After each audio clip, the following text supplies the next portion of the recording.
Hello and good evening. For those of you I have yet to meet, I'm Jason Lenetsky, and as director of the Anderson Collection at Stanford University, it's my great pleasure, privilege, and honor to welcome you to the Bing Concert Hall for our 5th annual Burt and Deedee McMurtry Lecture. This year,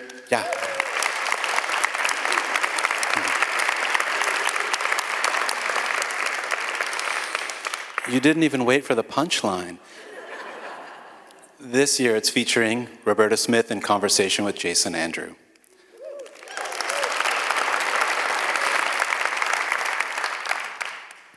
Thank you all for joining us. To our Cantor Arts Center and Anderson Collection Museum members, to our Stanford community of students, faculty, staff, and supporters, and to everyone assembled here today, I extend my great thanks for your continued support, encouragement, and participation. All that you do makes pretty much all that we do at the Anderson Collection and with the arts at Stanford possible. Because of you and because of your support and your commitment, the arts really are blossoming here at Stanford. So thank you. We're in this beautiful space tonight thanks to a partnership with Christopher Lorway, who's the executive director of the Bing Concert Hall and Stanford Live, and his remarkable team who have partnered with the Anderson Collection to co-present this program tonight. I'd also like to extend really huge thanks to the McMurtry family for providing the Anderson Collection with the opportunity to bring speakers as esteemed as Roberta Smith and Jason Andrew into the Stanford community to really engage deeply with all of us. So thank you to the McMurtrys.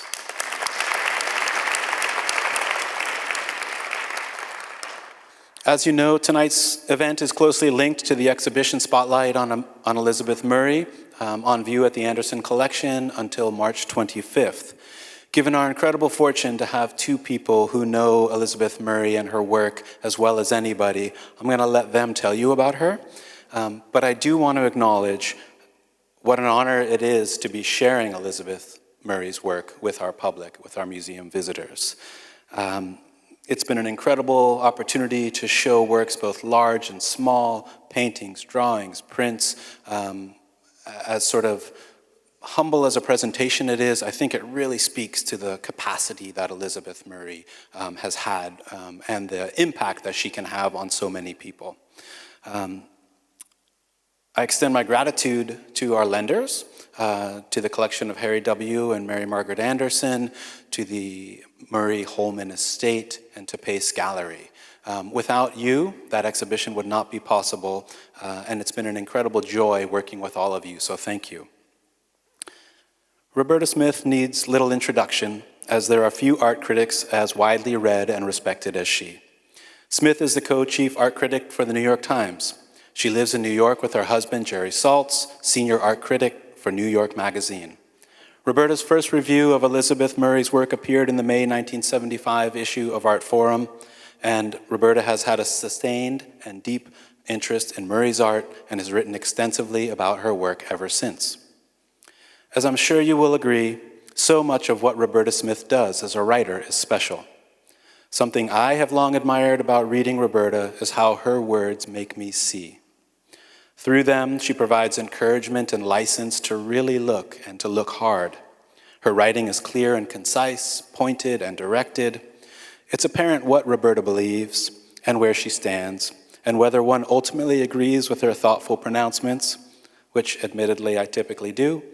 Without question, the reader is motivated to think carefully and reassess their own observations and opinions.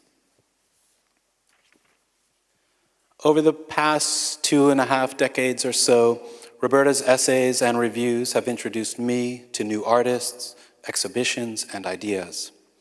As I reflect upon my time working with Hunk Anderson at his then collection offices, I can't help but recall one of my most important responsibilities. And that was to stay abreast of and read and digest Roberta's New York Times reviews. And equally importantly, if perhaps maybe not more so, was to have copies of them on Hunk's desk the morning they were published. And every spring and fall, whether Hunk was in his office or traveling, Anderson Collection staff was tasked with providing him copies of Roberta's articles, coined by Hunk as write-ups, on the New York auction scene and its recent results. Her word was like gold, and her writing has had a profound impact upon the Anderson collection. Quite excitedly, Roberta will be in conversation with Jason Andrew. Jason is an independent curator and producer, archivist, and writer. He lives in Brooklyn, New York, and is the director of the estate of Elizabeth Murray. I have to say it's been a remarkable pleasure working with Jason and the family of Elizabeth Murray on the development of our current exhibition. Jason has been generous in sharing his deep understanding of Murray's work and practice, and as I am certain you will soon see, he has a remarkable way of probing for insights and sharing delightful stories about art, life, and the times of Elizabeth Murray, and the enduring impact her career has had on artists working today. We're incredibly fortunate to have Roberta and Jason as our guests tonight. Following the conversation, quite excitedly, they are welcoming a brief question and answer from the audience. There will be microphones placed on the aisles, and we really encourage you to become a part of this conversation at the end. And last but certainly not least, please save the date of March 14th for an evening of multidisciplinary poetry, dance, and music featuring Bob Holman, poet extraordinaire and husband of Elizabeth Murray, together with Melissa Fenley, noted choreographer, performer, and teacher of contemporary dance. The two will be visiting us from New York, and the program will take place among Murray's works in the galleries at the Anderson Collection. I hope to see you there. And so, without further ado, please join me in welcoming our guests, Roberta Smith and Jason Andrew.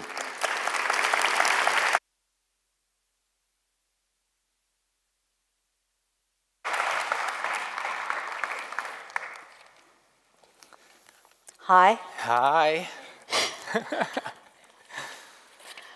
Thank you so much for inviting us both to be here. It's a real exciting moment for us. We've done this once before. This is our second time. We're still in previews. We're still, exactly. Took it on the road. Take it on the road. Elizabeth Murray was a go-it-alone risk-taker.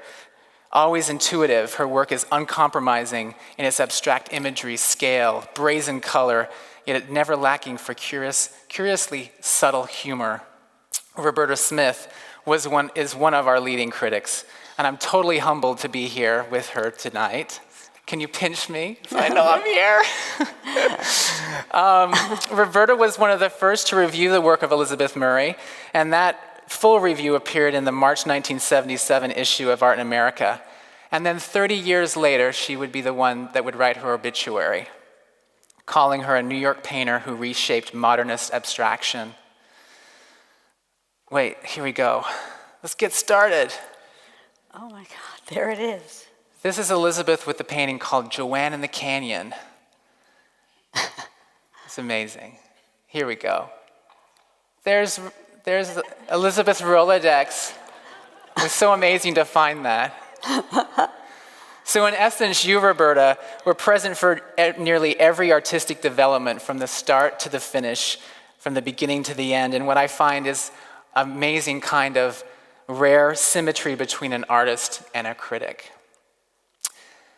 I myself came to know Elizabeth first through reproductions and back issues as a student at the University of Utah. They were always back issues because they would never be able to get them in a timely manner in the West. Somehow, I don't know, Utah, whatever. Fast forward to a lunch break in downtown New York while working for Jeff Koons on Houston and Broadway. And I walked into a group show, this group show at Pace Wildenstein on Green Street, and it was January 1996. And they're towering over works by a bunch of guys, John Chamberlain, Don Flavin, Donald Judd, and Joel Shapiro was Careless Love by Elizabeth Murray. It was the first painting that I ever saw, and what a painting it is. So, in putting this stuff together, we met and talked. We pulled a wide selection of works spanning the entire career of Elizabeth Murray. The last time we did this, we stopped around 1989, so we've got to really kind of... Going more. We've got to floor it. So and then we hope to bridge the conversation to painting today. Honestly, we just spent a lot of time chatting about these images, and then we scrambled to get them all fit into tonight's program, so we'll have to see what we come up with. Let's get started we'll start with Elizabeth Murray as a student at the Art Institute of Chicago, where she fell under the spell of two influences. One thing I want to say is that he's so good at what he does that we have images of paintings that we didn't have last time, things that he's found, some of which we don't know where they are. But so look hard. You might be living with one, you never know. There we go. Yeah. So, Cézanne. Elizabeth said, the first painting I saw that really pulled at me was this painting. It's a little Cézanne, she said. Paintings of apples in a basket, a lopsided basket, and the space is all pouring out at you. And it was the experience of looking at it and thinking about it, not as an intellectual way, she said, but as a very sensual and clumsy way. And the second influence was de Kooning. We just want to get things going here so we get a little bit of background. We got to get Elizabeth to New York to meet this lady here. De Kooning, excavation. I literally learned how to paint, she said, by watching this painting. She would run upstairs, study the painting, run downstairs, and try to physically see how he moved the painting on the canvas. Next. This is one of the new ones. Isn't it amazing? You can really imagine her doing that, like looking at a brushstroke or anything. I had never seen this before. I was just blown away. But you see so much of what she's going to be, which is occupying this very complicated ground between abstraction and representation, a slight cartoonishness, wonderful color, and even in this bad slide. What? Even in this bad slide. Yeah, and there are a couple more, right? Yeah. One or two. And the thing about Elizabeth is that I've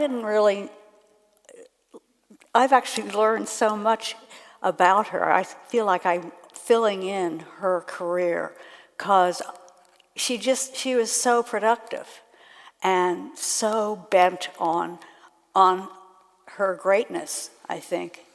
And I think one side of greatness is that kind of workaholic intensity and a certain level of productivity in terms of making objects.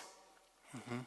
So this is a bunch of slides. You'll see a few more when they come up. They were found we call it the bad attic, I think. Daisy, do we call it the bad attic? In the in the farm upstate where she liked to paint. So we were able to get these things scanned so we could bring them for the first time here for you to see. From the Art Institute of Chicago, she went out to Mills. The final year of her at the Art Students League, she was asked, the only woman to ask to apply. You mean the Art Institute? What? You said the Art Students League. Oh, I'm sorry, the Art Institute. Thank you. That's why we have her here. She was the only woman asked to apply for this scholarship that would give her $2,000 to go to Europe. And when she was denied that scholarship, she said she was devastated. And so she looked up where Leger studied or went to teach and where Max Beckmann went to teach, and it happens to be Mills College. That's how she chose it? And that's how she chose Mill College. So here's a picture of Elizabeth, probably camping. That's a tent in the background. She arrives at Mill College, quote, with a style completely at odds with what she called the pristine campus and all those beehive hairdos. She was kind of an eternal and natural bohemian, maybe even a beatnik. I don't know. She had. I think we can say the word feral. Oh, did I say that last time? That's what we were talking about. We're like just kind of rough around the edges, but moving forward in so many ways. When she arrived at Mills, similar to her experience at the Art Institute, she really responded to the students that were around her, and Carlos Villa was one of these artist who was in his last year at Mills, and he was painting these huge canvases, and she says that he had a big influence on me. He introduced me around to a bunch of artists then, and she realized that they weren't really interested in her, and especially when she started talking about going to New York. You notice the similarity between this and the one before. her de Kooning. So here on the West Coast, she encountered other works of artists that were in process here. Roy DeForest. Okay, I want to talk. Yeah. I want to try to put her in context. Elizabeth has a completely unique and fascinating career, and she does a really interesting thing in American art. When she was coming up in the 70s, she gets to New York in 77? In 67. 67, yikes. There was art out here that New York was ignoring. And two of the main places it was ignoring was Chicago and San Francisco.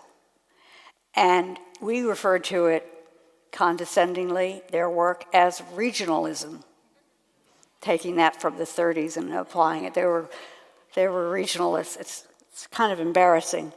But I think you want to think of Elizabeth, who grew up in Chicago making cartoons, and whose most I don't know if you touch on this, whose most memorable experience as a child was being at her first day of art class and having her teacher take a red crayon and start filling in a page, covering a paper with it, and how she just watched that, how she was completely mesmerized by that. And then she comes out here, and then she goes to New York, and you have to think of her as maybe kind of unique in the way she uses all of this and brings it all together and says, screw all these distinctions. I'm using this, I'm using that. I'm going to take on the abstract expressionism. I'm going to take on the abstract expressionists. And she has this this great fusion going.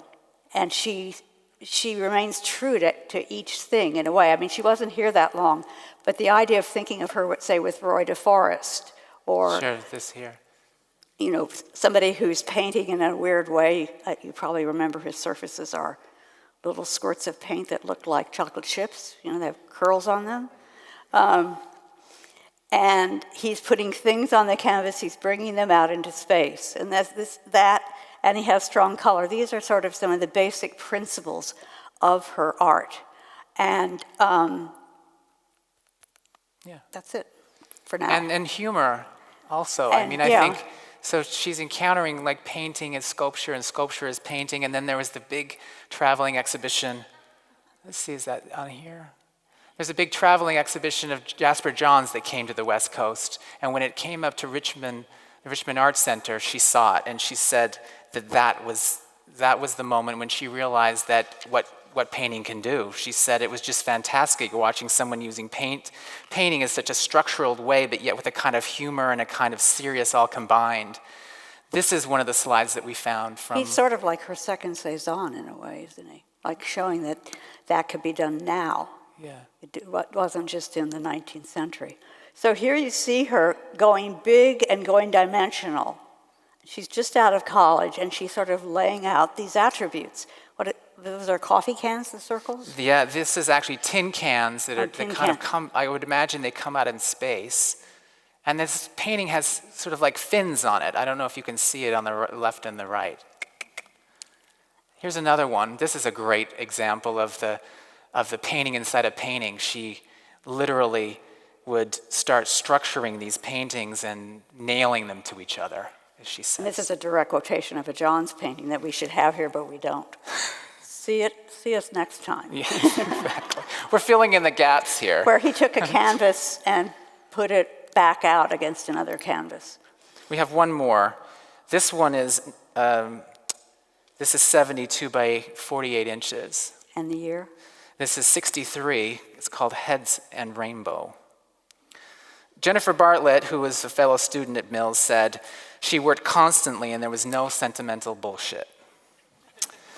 And Jennifer told her about Gorky, right? I think, yes. And Jennifer would have been, what are those skirts that are circles? Are they called circle skirts? Yeah.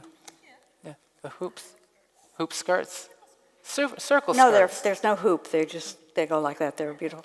That's what Jennifer wore.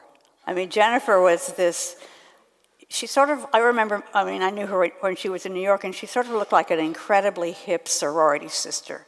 She had a very impeccable, specific way of dressing, and I always thought it was weird that they would be friends. When she left Mills, this was the last painting that she made. It's called Poverty from 1964, and the work is now destroyed. But this was highlighted as a great launching point to get her out into New York. And you're seeing here, she's coming off the canvas. She's got those little red arrows, sort of giving you an idea of what the drama is. It's not too hard to see. There's a policeman who might be coming to evict you or something like that with the title of Poverty. These little sort of thought balloons or clouds of smoke are another thing that goes throughout her painting. And she's just trying to make the whole weird surface as interesting as possible in terms of making it. And then there's a cop down in the corner who's knocking on the door. And I think that's a plate being dropped. I never noticed that before. Yeah. Well, I also like the window, the ray of light, that window scene you'll see coming up as we keep going forward. So she leaves Mills, and she thinks she wants to go to New York, and she accepts as a teaching job. And it's in Buffalo, New York, and she thinks she can commute to New York. So here she is, believing that she could commute to New York. She's living at a place. I was interested in doing sculpture that was painted, that was kinetic, that was moved, that you could move, that was moving, that you could sit on, that was soft, that was hard. And this all sounds like a page out of Richard Serra, 1960. But here she is in the front lawn. Apparently she had her studio in the basement, 77 Woodland Avenue. There we go. There's nothing like that. Here are those pants you love. Apparently the pants were kinetic and they would kind of go like this. So she's just totally not worrying about space, about storage, about display. She's just building what she wants, and so already the scale is based, it's already abstract expressionist scale, except pants. So the traditionally minded had best better stay away from the first one-person show of Elizabeth Murray, wrote the Buffalo Evening News. Very prescient. And that's like a football player? Oh, that's a workman. She called it the broad jumper, but we all know she's right. like a hurdler or something, or a high jumper, right? No, not a high jumper. Whatever the race is where you run and jump over. Hurdling. Hurdles. Yeah. Hurdling. Oh, at the opening the press release said, or the Buffalo Evening News said that the Beatles would be playing with and so would Charles Ives and Bach. On the Oh, here's the article. There she is, with this big stuffed, Daddy Reading the Newspaper is the title of that work. So we kind of make a little bit of a leap into this. Balboa discovers the Pacific. We like to keep things West Coast oriented in this lecture, don't you think? But she's making this where, in New York? This is in Buffalo, 1965. Yeah, it looks like there's an artist named Phil Hansen in Chicago that this could be related to. And, I'm going to be repeating myself, just dimensionality, getting out from the canvas. Buffalo Dawn's Niagara Mist is the painting where the artist and her first husband ride the vapors of a marijuana cig. And just to put in here, Elizabeth had a pretty hard childhood. She experienced homelessness, and she used to make drawings of, I don't know exactly what, but naked bodies, and sell them at school for a quarter. So this is sort of continuing that. Exactly.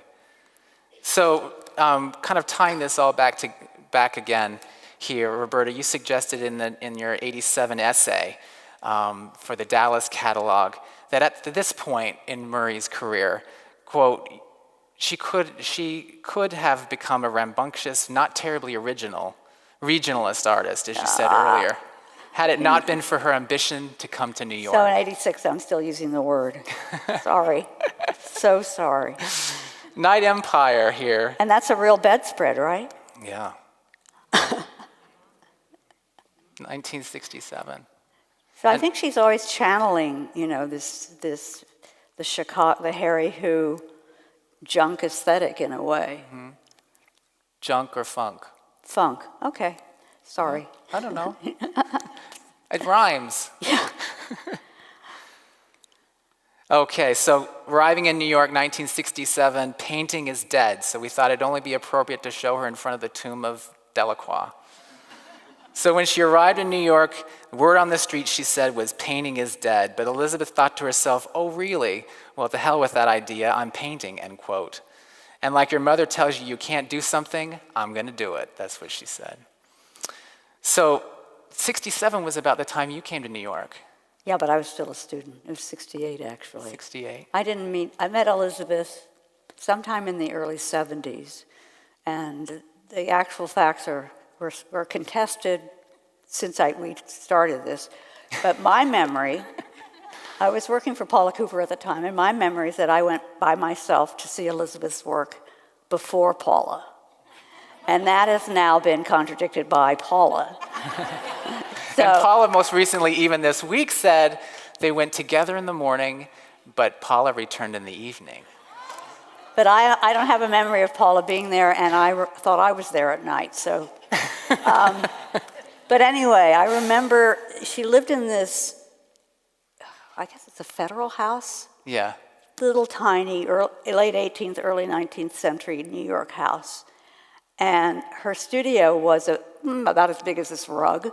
And it had these kind of runways built out of wood. I had no idea. And I think I probably didn't think to ask, but they were all made out of wood. And they were about this high off the floor. So you had this room kind of traversed by these weird things. So you step over them, step on them, look.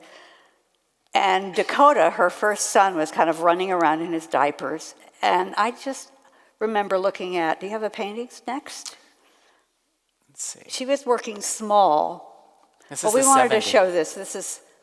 This is after she's in New York. And she's figuring out a way to use older art. She's just saying to herself, this is dead to me. And I'm going to use it, and I'm going to sort of acknowledge it in the way I use it. So what she starts out with, and you had said something about this, this is a Cézanne, and she kind of diagrams it opposite. She puts in arrows, she puts in little lines that who knows what they are, and she has this great shaded color, and again, this consciousness of the object she paints on the frame. Yet, as a student at the Art Institute, why do I keep saying that? I don't know. All right. The Art Institute, a teacher, one of the drawing teachers had them study Cézanne. And It's Earl Laurent, by the way. Is that? Yeah.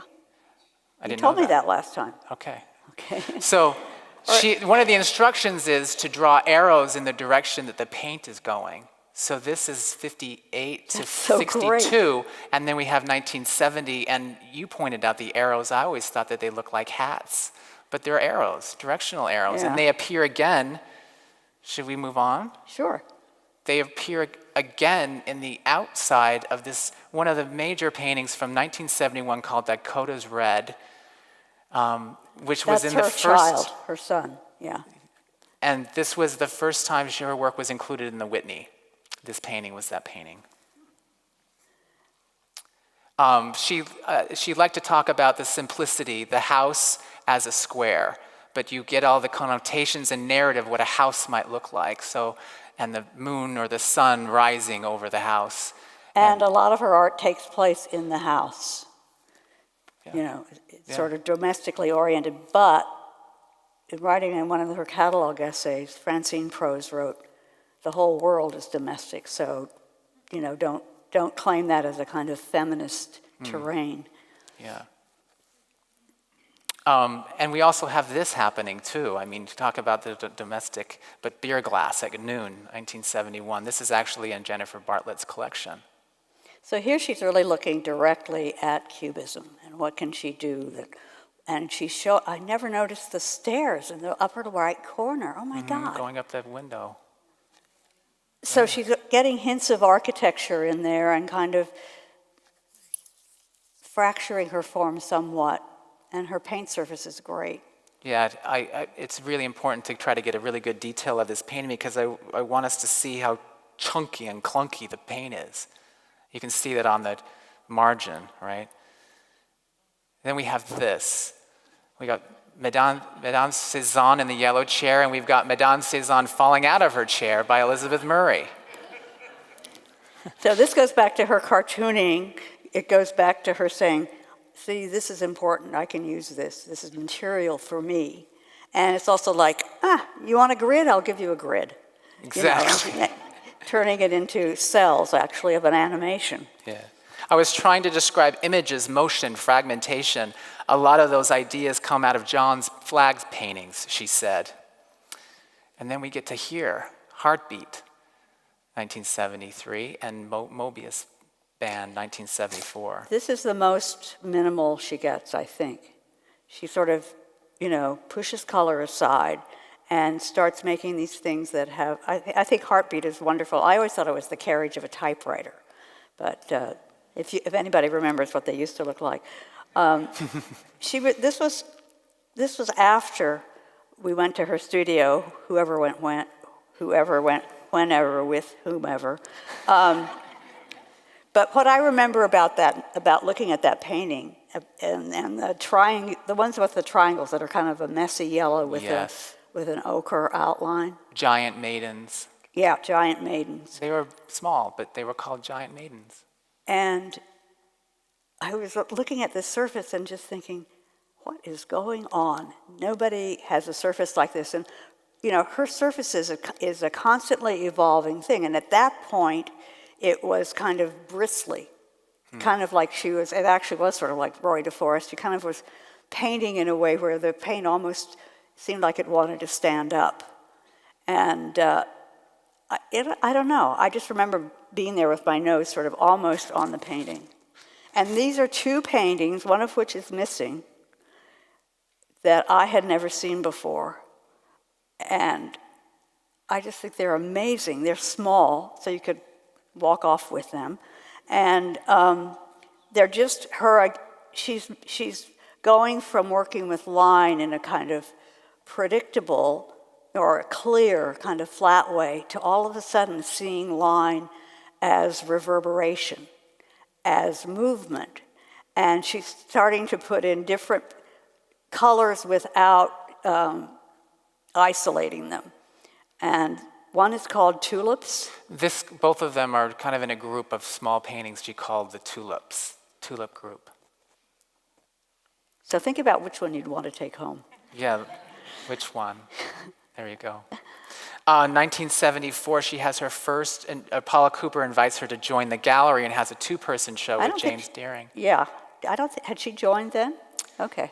Yeah. So this is like a vintage photograph of 155 Worcester on the ground floor, a repaired but not replaced wood Soho floor, which is pretty much what a lot of people had in those years, and now it's some fancy furniture store. But you see these paintings where her line is becoming very precise again, and she's sort of stretching it, making it taut, making it play off the color and the triangles of that. And so there's this phase of simplicity. And then... And the interesting thing about this line here, too, is that it never connects to the corners. It floats as a figure in the middle. If you look at it, actually is on view right now at Paula Cooper in an exhibition, which is fabulous to see it so close. So that kind of contradicts its tautness. Well...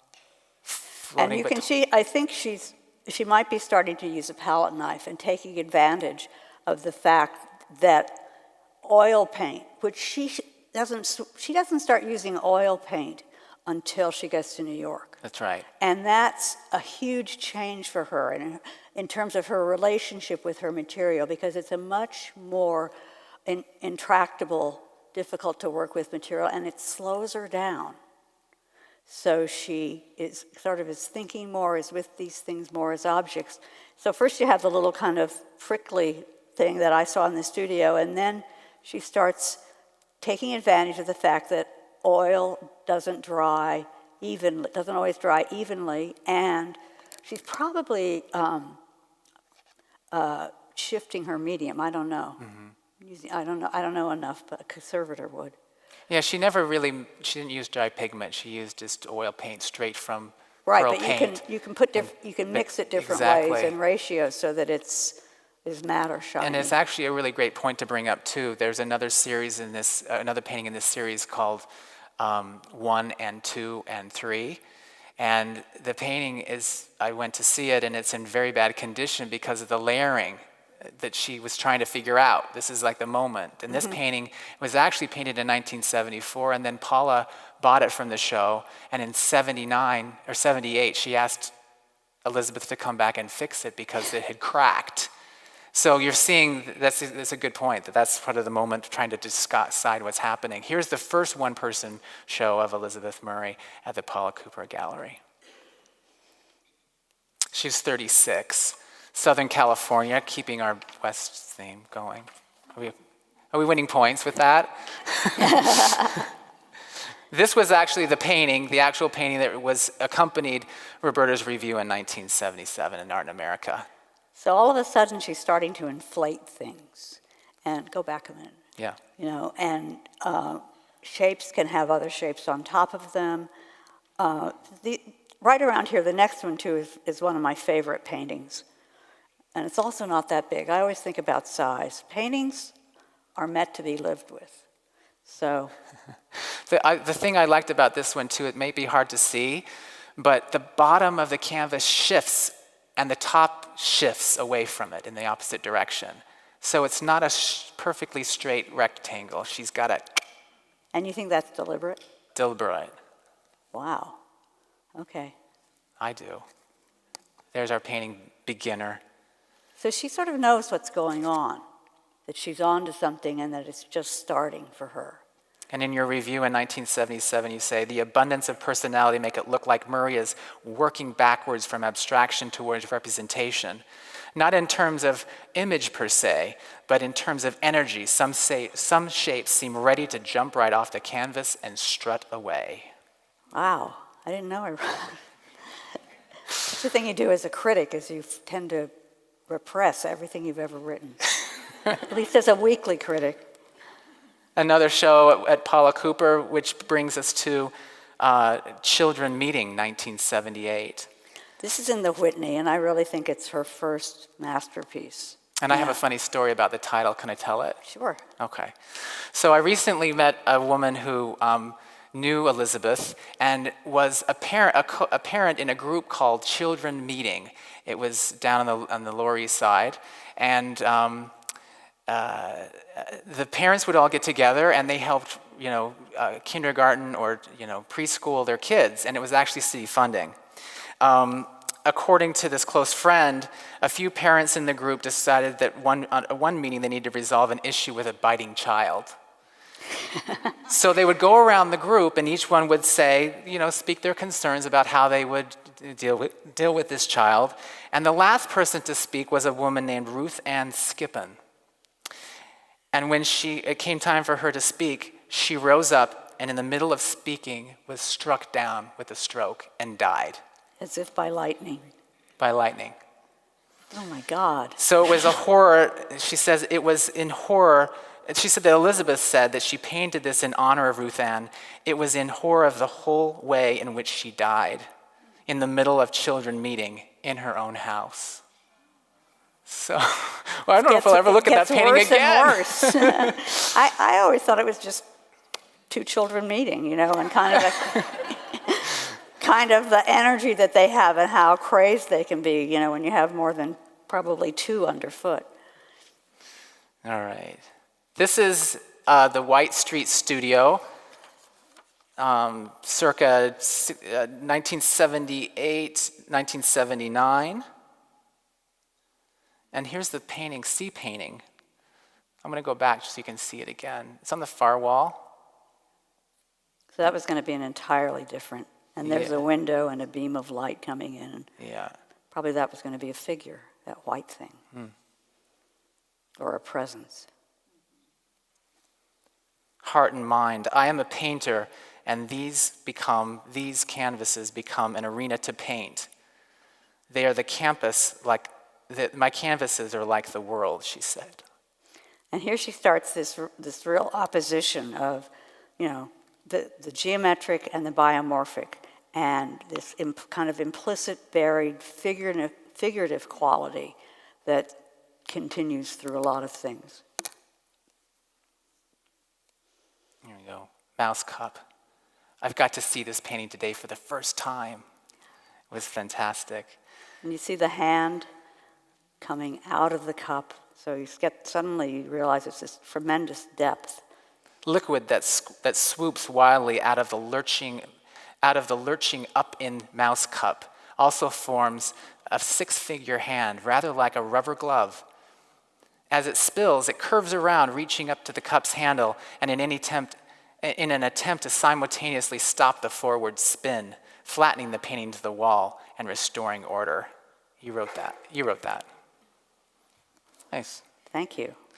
The coffee cup becomes a metaphor for Elizabeth, and she describes it in one of the interviews, much like the apple as the forbidden fruit. As the apple and the forbidden fruit, it's really the symbol between the snake, Adam, and Eve.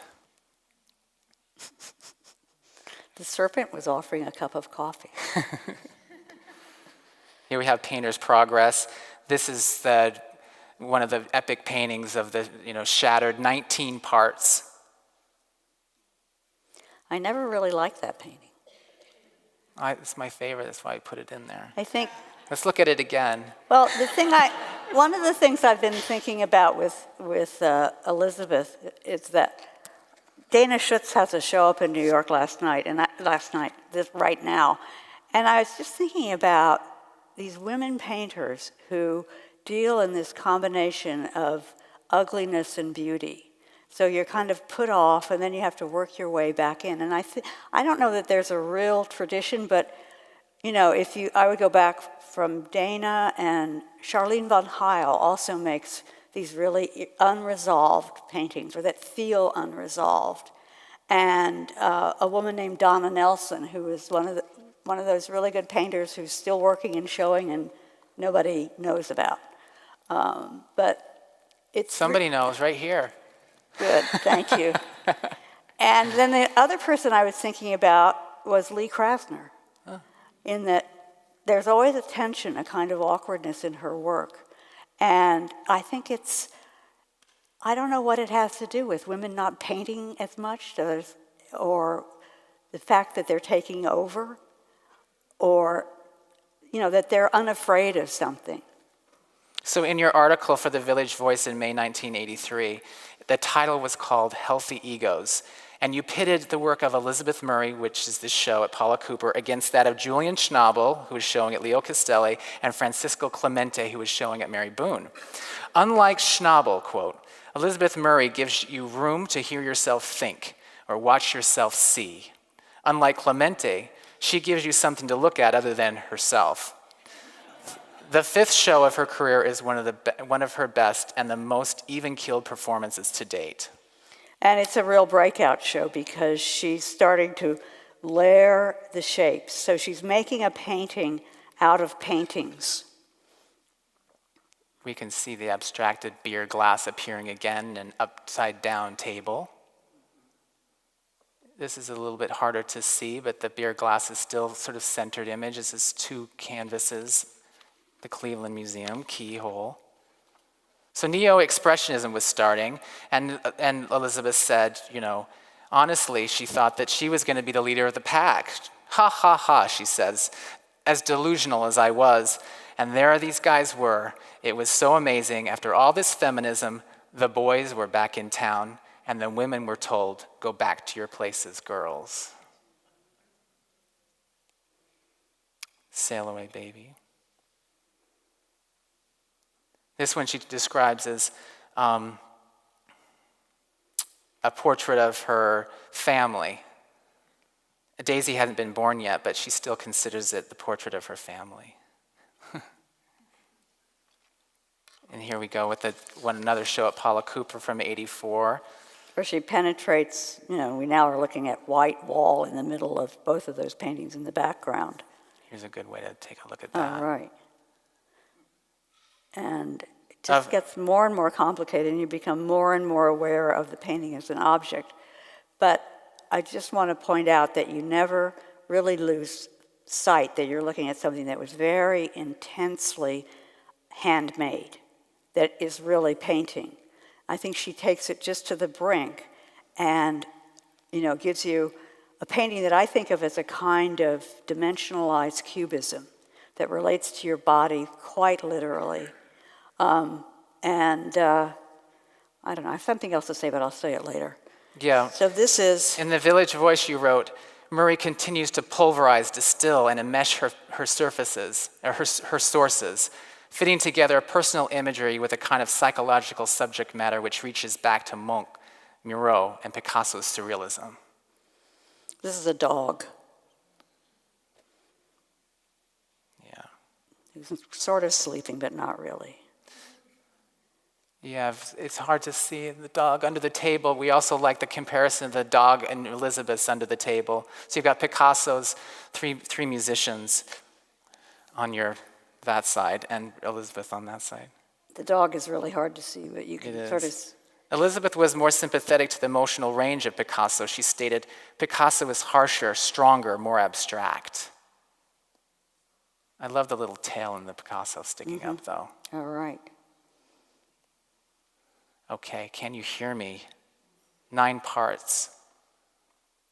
And this is a number painting, right? This is a number painting. There's a 1, a 2, and a 3, and an explanation. This is how she derived her shapes for this painting. Having structured the letters, keep my feet on the ground, she says. It's a control that lets me go off the handle on one side, a formal base for the whole thing to go crazy. I like that.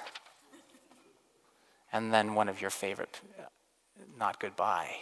I think that's such a great title. It's like this whale, It's like a don't leave. And there's, just again, she's, Elizabeth is like the inverse of Robert Ryman in that she, after a certain point, what she's doing is showing you all the stuff that goes on in the painting. Just like Ryman has kind of deconstructed everything, so surface, support, the way it's attached to the wall. She makes you see that the canvas has a back, that the paint there's skin under the paint. And I don't know, I find that thought very, very interesting, that she's just taking it apart, and then she starts bringing it out from the wall so you can see behind. And the individual shapes, of course, have their own structures behind them. So I recently moved to East New York, and until then, Elizabeth liked to talk about using every arsenal, every medium that she could get her hands on paint-wise. And the idea of using spray paint was something that really hadn't been discussed so much in Elizabeth's work. So this is a shot of my dog Jax, and a graffiti tag in East New York, and we paired it with this painting called Bean by Elizabeth Murray. Elizabeth liked to talk about the fact that when she didn't want to ignore what was happening on the street, when she walked out of her studio, there was the guy with the boombox making the sound, there was a subway, there was all this commotion. And let me see, I've got a great quote. Whether you like it or not, even if you try to withdraw yourself from it, we're all really, really involved with it every day. You walk out in the streets and you hear it. The guy walking with his boombox blasting a rap song. Or you're in the middle of the subway or walking up the subway. I mean, it's pouring out at you. And these are two kind of very unlike creatures encountering each other. Wonderful world. And then the small photo here showing the spray paint as a way of marking the drawing. And then in Despair, which is in the collection of the Museum of Modern Art, here we have, you can actually see the details left of the spray paint. A little bit about how she worked. In order to communicate the three-dimensionality of the work to her assistants at the time, this is mid-80s, her career is moving enough that she can hire some assistants to work with her. She made these models out of clay and then handed them off to her assistants. She'd also do full drawings that would be translated onto the walls and then made. But we also like the comparison with the Cézannes in her chair. And in 1987 was the great time when you were invited, Roberta, to write your essay. The great thing about that is that I'd just broken up with somebody, and Paula, I had worked for Paula, but I was now writing, and Paula had this empty floor at 155 Worcester where artists stayed. It was really empty. If you can remember the size of the gallery and then think of that with some kind of remains of a kitchen and one bed in it. But I don't know whose idea it was, but I got all these early paintings of Elizabeth brought up, and I was writing with the art right in front of me. It was such, and these paintings were not even in the show. I mean, I was just so interested in trying to kind of trace her beginning, but it was an amazing experience that they were just sitting there.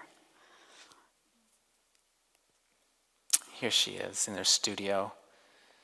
She didn't skip a beat after that exhibition. She was right back into the show, back into the studio making work. Here we have Things to Come, which is on view at the San Francisco Museum of Modern Art. My paintings are often strange and sometimes show me a side of myself violent and a physicality that scares me. It isn't always pleasant or easy. I don't always like it, but I do want to do the journey. Basically, that's what she's talking about, that the kind of, repellent or repulsiveness and the way you're pushed back and seduced at the same time. It's a dress, flying and tearing. The Weaver painting is another one I really enjoyed. A loose yellowish thread charts an undulating, interlocking pattern all over this deep blue surface.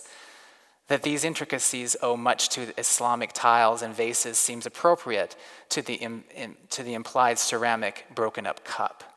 But that's not all. Gradually one becomes aware of a pair of hands, one in the upper right, one in the lower left, trying to tame the intractable thread. The hands turn the decorative pattern into a tense yet comic drama. Despite frantic efforts, sometimes it's unraveling, out of control, and it may not just be the weaving. A shattering of small red blocks, real ones, adds spark and drama, and also recall the painting blocks that pin down simpler, more manageable lines in McMurtry's paintings of the 1970s. That's by Roberta Smith. When it started, I thought it was Elizabeth talking, and then all of a sudden I realized that might be me. See, there are things that Elizabeth does, her own version of. I don't know if you know Bryce Martin's paintings, but he was famous in the early years for drawing a line across the very bottom of his canvases, so there's about an inch, and he would never paint below that line. And so, but paint would sort of accumulate there as a kind of fringe. And Elizabeth, in a much more kind of organic way, because that's the way the thing is built, it has sides, and she's not paying attention to them, and then all of a sudden she has this kind of fringe going around it. I think she's the first of something as a woman, and I think that's one of the reasons she sort of goes through modernism this way, and then comes out of it with this really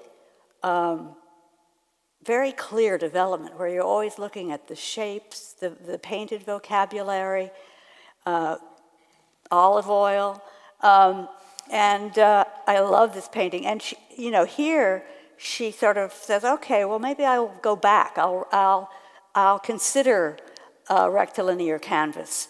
But, she also makes it so that the canvas, you gotta stop. Go back, you're still... This canvas is also subdivided with these kinds of lines that you can see. And that's an incredibly complicated thing to build, but it's how she gets these minor modulations of surface so that it's going up and down, and it has this kind of melting effect. Yeah, I can't remember how many canvases are put into that, but every time you see a dark line, it's a canvas that butts up against the next. So she really wants that seen, as you already know, because she's been popping it off the wall at you. But even when she goes back toward it, she wants it seen. Like, this is not one thing. This is made this way on purpose. Dust tracks. The color's way off. Yeah. Unlocked. Again, going back to the square, flirting with it. And that's a chair Martian in front. First I thought it was a chair, but then you see again, you have these kind of, I would call them hairy who arms and little hands emanating from it. And the paintbrush in her hand. Paintbrush in one hand. And the key in the other. Oh, I thought that might be a phone. Okay. A phone? A telephone. No, but you're right. Key. I love this painting. Sorry, I have to see this literally. Aspen, here you come.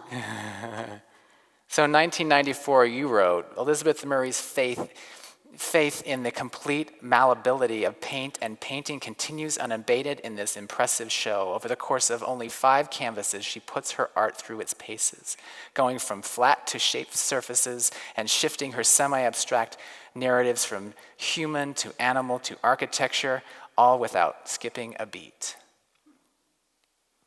What is love?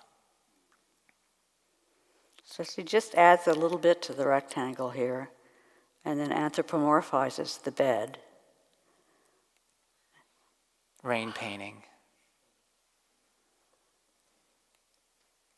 Summer wind. This is when you see her last paintings, think about this with the dotted line and the kind of... And then we find a reclining figure kind of stepping out. There we go. Hey, mage. So here she decides to give every shape its autonomy, and it has its own canvases. And at first, she's overlapping them a little, like she always had. And the thing that's interesting about this is that when you look at these paintings, you realize that up to this point, the only white she's ever really used has been the wall. That there's some kind of change that happens, and I think the work kind of lifts up in a way, and her palette lightens up a little, but not really. But it has more white in it so that it does seem lighter. And all these things, they're people, they're separate hands, pairs of hands, and she still isn't quite rid of the frame. This is Bob. Tragedy struck on March 2005 when, in the midst of making this painting, she was diagnosed with cancer. Do the dance. And Roberta, you selected this painting in 2010 for an article featuring your favorite paintings. Has everything in it. Yeah, she has, you see how, again, she's just opposing, she gets so much energy just opposing straight lines and looping lines. And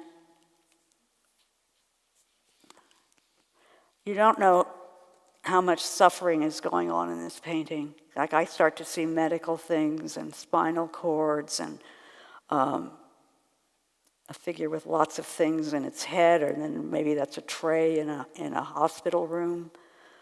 Yeah, in a late interview, she discussed how difficult this painting was to resolve, that it basically had 3 units, and then everything started kind of expanding. Everything you're seeing, the margin gets redefined and redefined and redefined and redefined, and that blue little thing that enters at the very bottom was the last thing she put in to kind of Which I always thought finish the story. was the East River.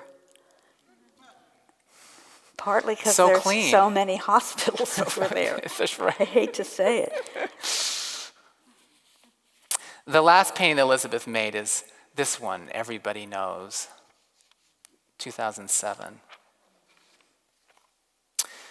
The legacy of Elizabeth Murray, at the time of her new paintings exhibition at the San Francisco Museum in 1988, she was asked if there is a contribution that she would like to leave, or a legacy. And Elizabeth responded that she wanted her paintings to be her legacy. And further, quote, "I guess I would like to have to admit that I would like to have had an inspirational legacy. Sounds too pretentious, I think, but whether I can, I really don't know." So we selected a couple of artists who were able to actually respond to an email to us and send us an image. And Jessica Stockholder wrote back saying, "I write from a point of view of a younger generation of artists who follow Elizabeth, and my work clearly follows in her footsteps. Unfortunately, I have had not the privilege of knowing her, but I've always heard her spoke of as a wonderful person who managed to make great art, have a successful career, and have children too. She's a role model to many of us indeed, and much appreciated." And I'll continue. Another artist, Catherine Bradford, wrote, "While living in Maine and hoping to be a painter, I read an article in Art Forum about Elizabeth. It was in the 70s. She thinks it was Roberta's article.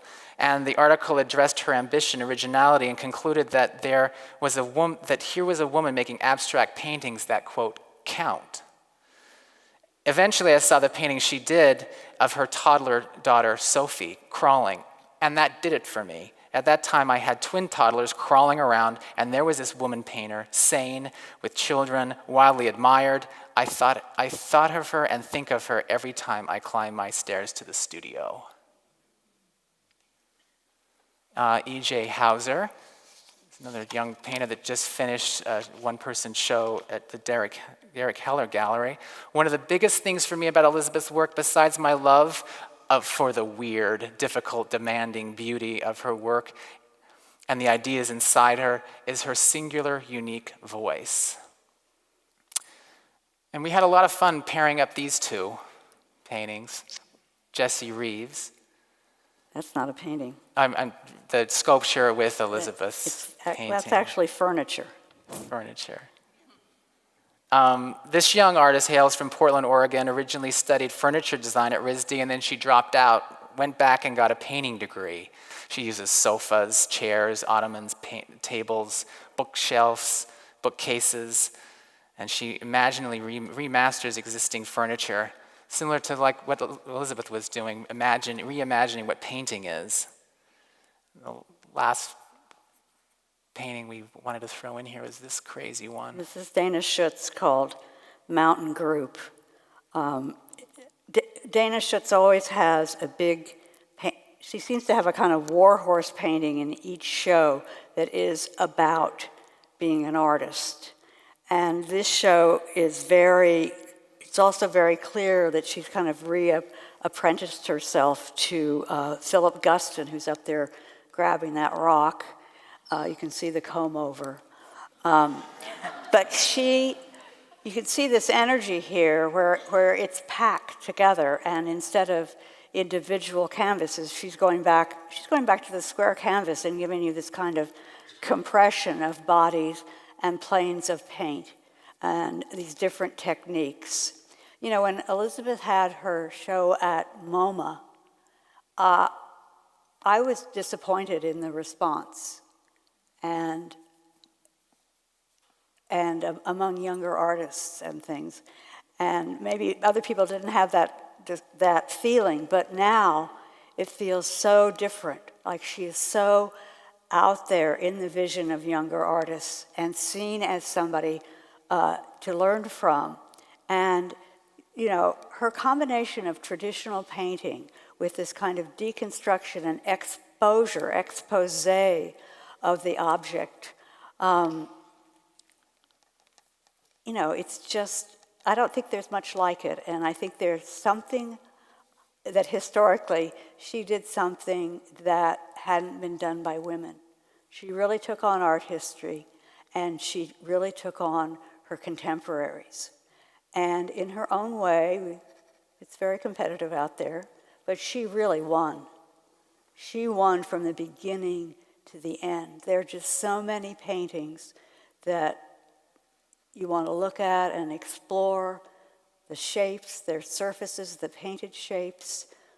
It's just this really big narrative of being made. And through that process, she really gets herself onto the surface for you. I'd like to end with one of my favorite quotes of yours, of hers, of her work. You were musing about this painting, Do the Dance, and you wrote, "In Do the Dance, Murray tells us that the end is near. The dance is life, and life for her was painting." That's it. That's it.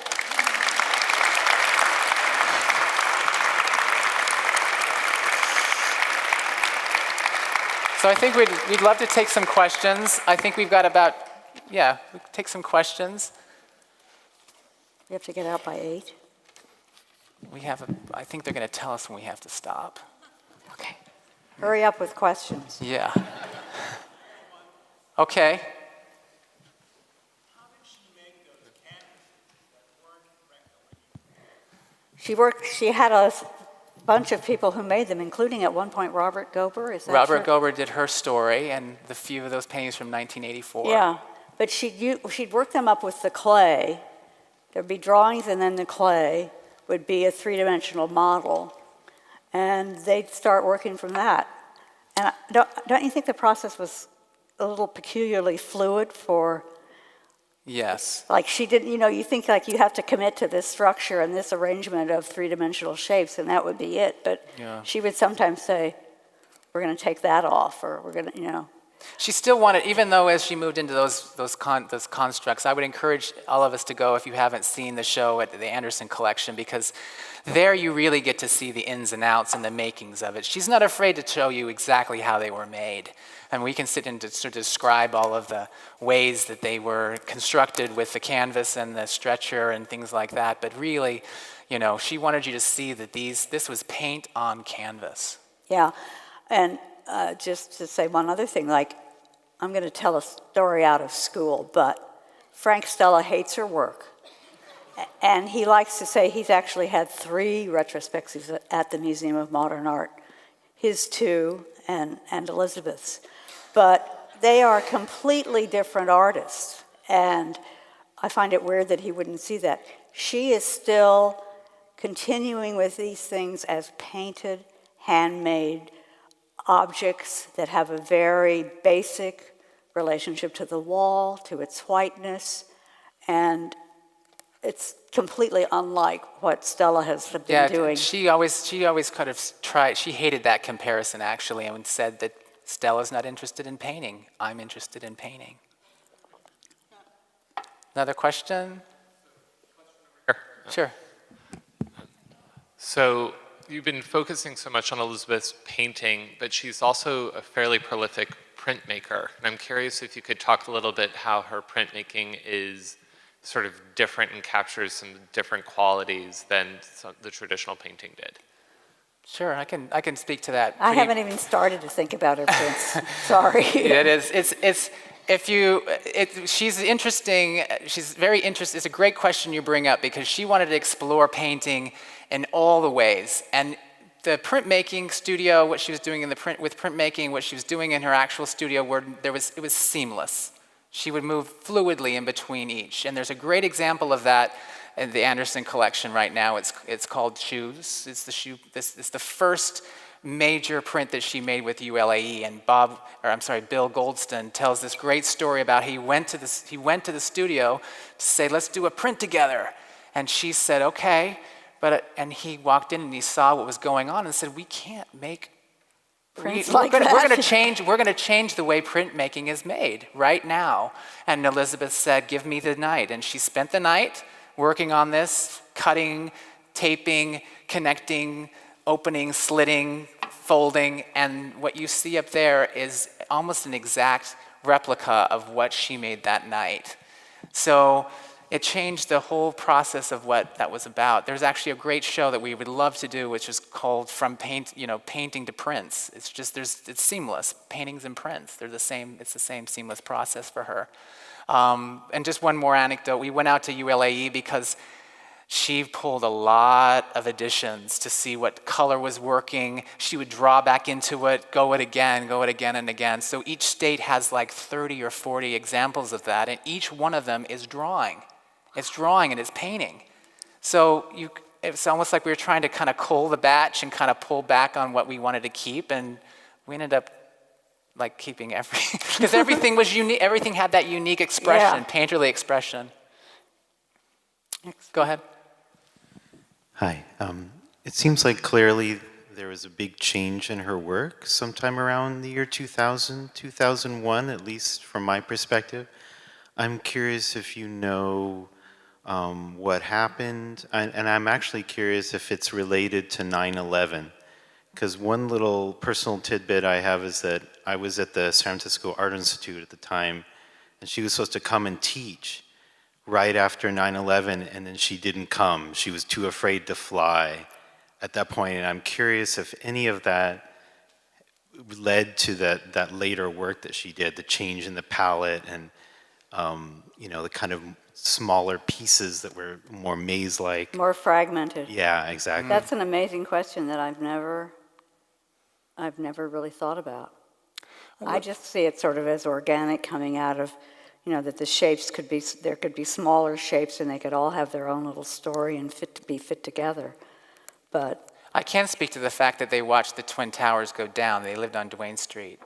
And she says in her diary that is also in the film, if any of you have seen the film, she talks about that her and she hid under the bed and thought this is the end of the world. I can't imagine anyone who would experience, all of us who experienced 9/11 in New York, it not changing you. And for Elizabeth to say that her work is about life and life is her work, there's something to say, there's something in there, for sure. thank you for that question. Oh, it's hard to see, sorry. Speak up, just yell. Hey, Sheila. I'm good. How are you?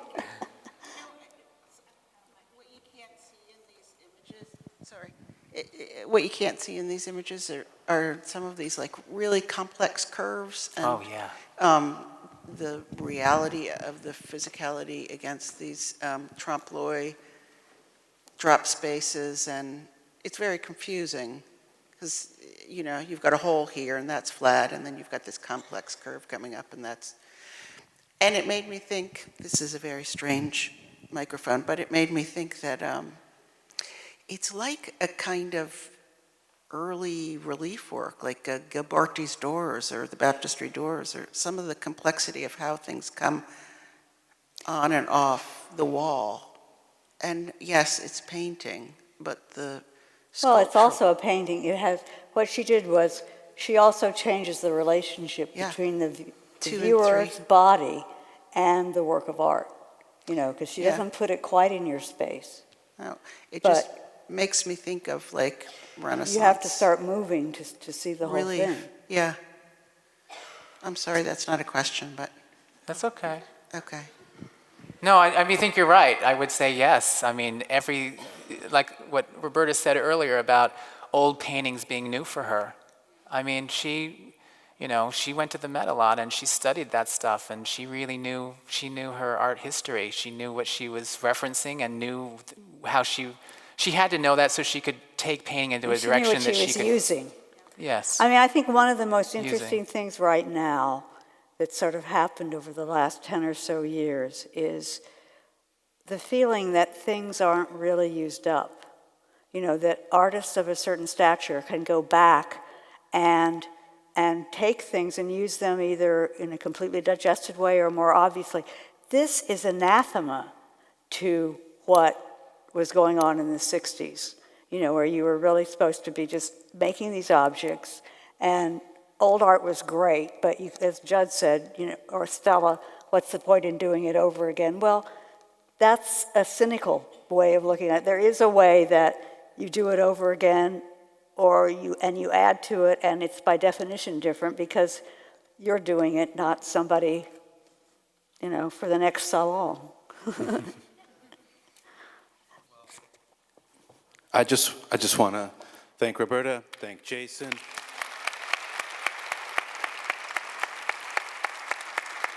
We'll definitely hold on to the stories that you shared and the insights that you shared, and we are very appreciative of the time that you took to share with us. So I would also just like to point out, given that you brought in Dana Schutz, I'm just going to plug a conversation between Dana Schutz and Hamza Walker happening at Stanford University on March 4th.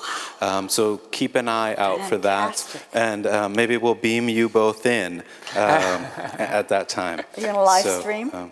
Maybe we can. Yeah, we'll try. Wow, that would be great. Yeah. Well, thank you very much for elucidating everything you did. Thank you. Thank you. Thank you, everybody, for being here.